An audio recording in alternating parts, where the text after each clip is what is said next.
We cannot be dominated by China, by the Islamic movement, by Russia, or by Sino-Russian tandem.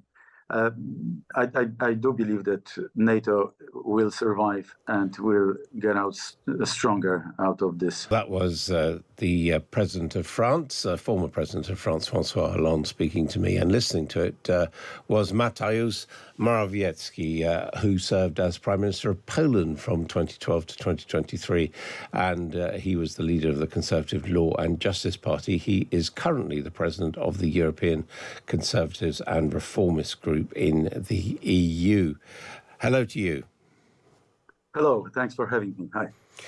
Are you as convinced as President Hollande was there that the Atlantic Alliance is going to continue in place? I am, yes. I am quite convinced that despite all the differences which we realize so acutely these days, there will be even stronger alliance after all.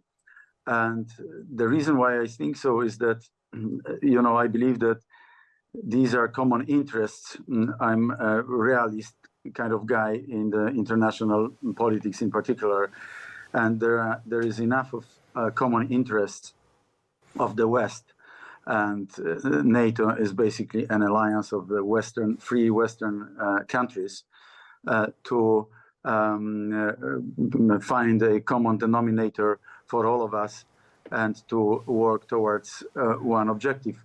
And the one objective should be a more stable, peaceful world with the Western countries and Western civilization as such being on top in the avant-garde of all the changes, so that we cannot be dominated by China, by the Islamic movement, by Russia, or by Sino-Russian tandem.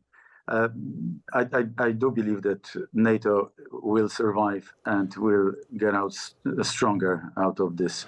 But that, I mean, that's in spite of Donald Trump questioning whether he would be prepared to commit American forces under Article 5 and speaking, pretty consistently warm words about President Putin, whereas he's been very critical of President Zelensky. I mean, that suggests that most people in Europe see the way ahead rather differently from Trump.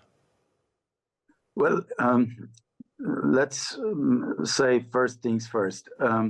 The US is shifting its focus to the Pacific, and free trade is turning into protectionism. The trade wars are also partially, growing from internal conflicts, from class wars, so to say. And I don't like that Russia will partially probably re-enter the game. This was the wish of Chancellor Scholz, President Macron for many years, for the 3 years. But they've changed, but Trump is still in favor of it. Yeah, but I do realize what he's saying. And I also realize that America is going to partially withdraw from Europe. I'm just indicating that this is probably for a reason.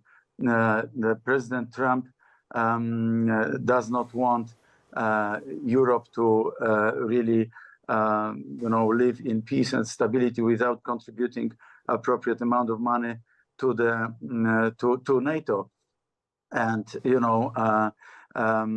I don't like it. I'd rather see Russia isolated and weakened even further. But this doesn't matter what I like or what I don't like.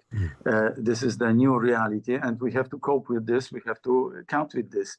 And well, I know it's very pleasant to drink great French wines and to taste Italian cheese or whatever else, or Spanish jamón ibérico, while at the same time somebody or indeed Polish produce as well, or indeed Polish, but actually in the metaphor which I'm now using, Poland is not so much in it, because we were doing our part since for last couple of years when I was prime minister, I was able to dedicate enough money for defense, more than 4 percentage points. This is now the highest percentage-wise amount of money dedicated for defense and military expenditures, while our Western European allies and partners do not do their own part.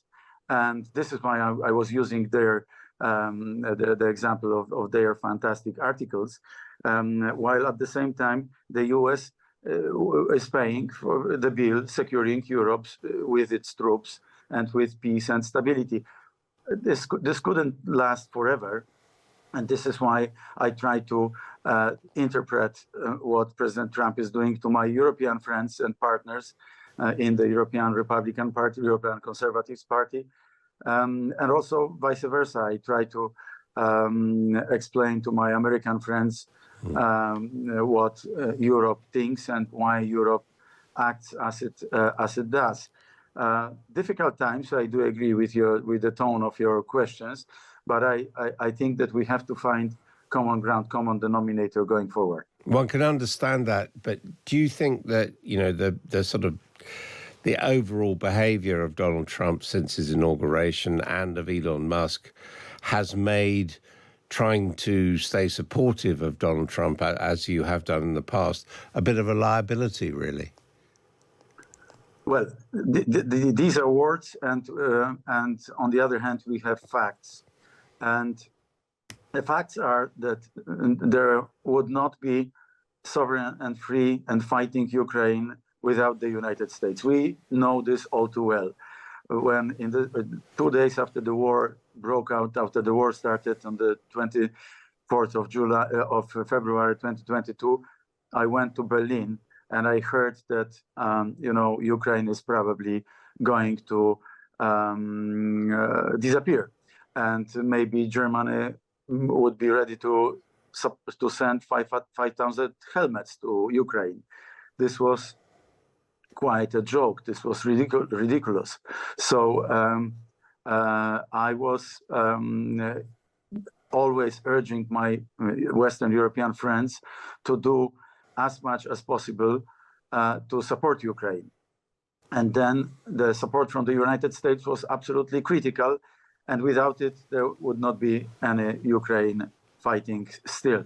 So we have fantastic statements, we have emojis, and we have words after words in Western European capitals.